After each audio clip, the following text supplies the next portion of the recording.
Something strange happens when people try to save their first $1,000. It doesn't matter whether they earn a little or a lot. This milestone feels almost impossible. Oddly enough, many people later earn 10 times more, yet still remember that first thousand as the toughest money they ever saved. So what's really making it so difficult? Most people think the answer is simple. You just need to earn more. It sounds logical, but here's the contradiction. Millions of people get raises every year and many of them still can't save their first $1,000. If income alone solved the problem, this wouldn't keep happening. Imagine trying to push a giant boulder uphill. At first, every step feels painfully slow. Then, once the boulder starts rolling, it almost moves on its own. Saving money works in a similar way. The hardest part isn't growing your savings. It's creating the very first bit of momentum. But that raises an even bigger question.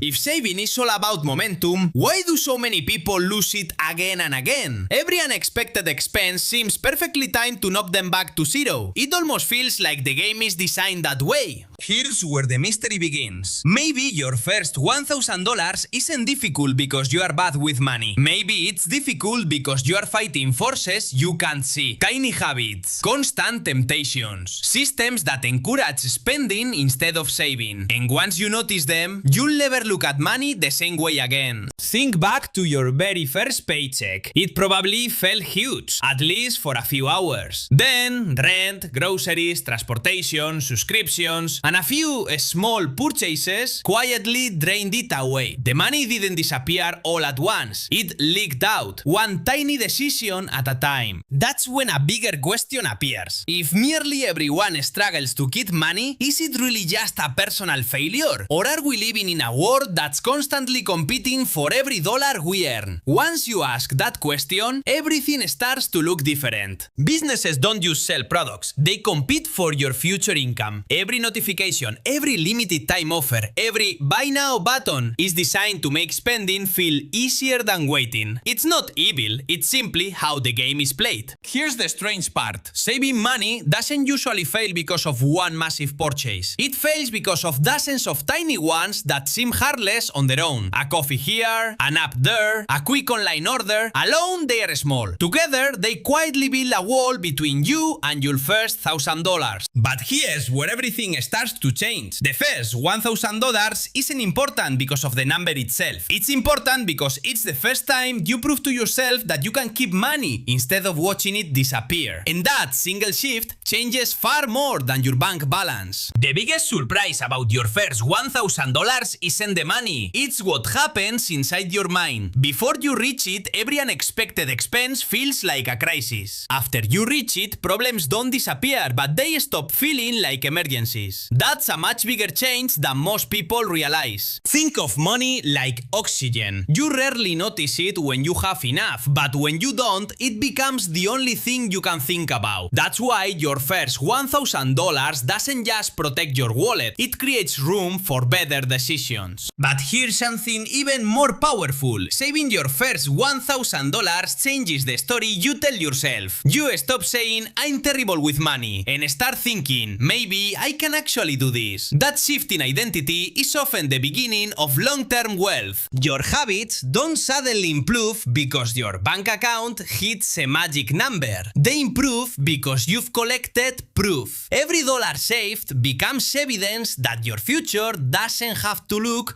like your past. Small wins create bigger ones. And this leads to an even bigger question. If one small financial milestone can completely change the way you think, what happens after $10,000 or $100,000? Maybe wealth isn't built by one giant leap. Maybe it's built by crossing invisible milestones that quietly transform the person you are becoming. Most people believe wealth begins with a six-figure salary, but look closely at people who quietly build wealth and you'll notice something different. They didn't suddenly become disciplined after getting rich. They became disciplined before anyone noticed. The money simply rebuilt habits they had already built. Imagine planting two trees on the same day. One gets watered every week, the other only when someone remembers. For months they look almost identical. Then one day the difference becomes important impossible to ignore. Money grows the same way. Consistency hides its rewards until it doesn't. Here's something strange about success. From the outside, it often looks sudden, but from the inside, it feels painfully slow. People see the finish line. They never see the hundreds of ordinary decisions that quietly built it. That's why patience is one of the rarest financial advantages.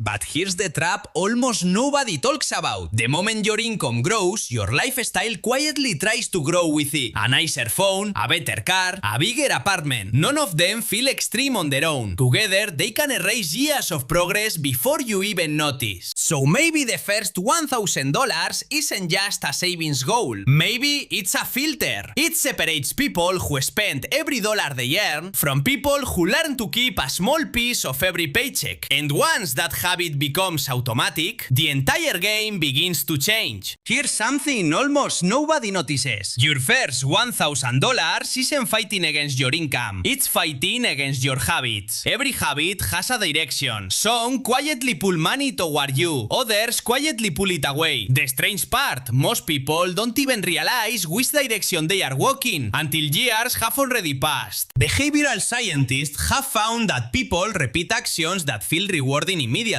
Saving money usually doesn't. Spending does. A package arrives, a meal tastes great, a new gadget feels exciting. Saving gives you something much quieter and much later. That's why your brain keeps trying to negotiate with you. It's only $20. You'll save next week. You've worked hard. You deserve it. None of those thoughts feel dangerous, but together they quietly become the voice that keeps your savings stuck at zero. The funny thing is, nobody wakes up planning to stay broke. It happens through ordinary decisions repeated over and over. Wealth usually grows quietly. So does financial stress. Both are built one choice at a time. The only difference is which choices become automatic. And maybe that's the real secret behind the first $1,000. It isn't the money you collect, it's the person you become while collecting it. Because once your habits begin working for you instead of against you, reaching the next milestone no longer feels impossible, it feels inevitable. Now imagine two people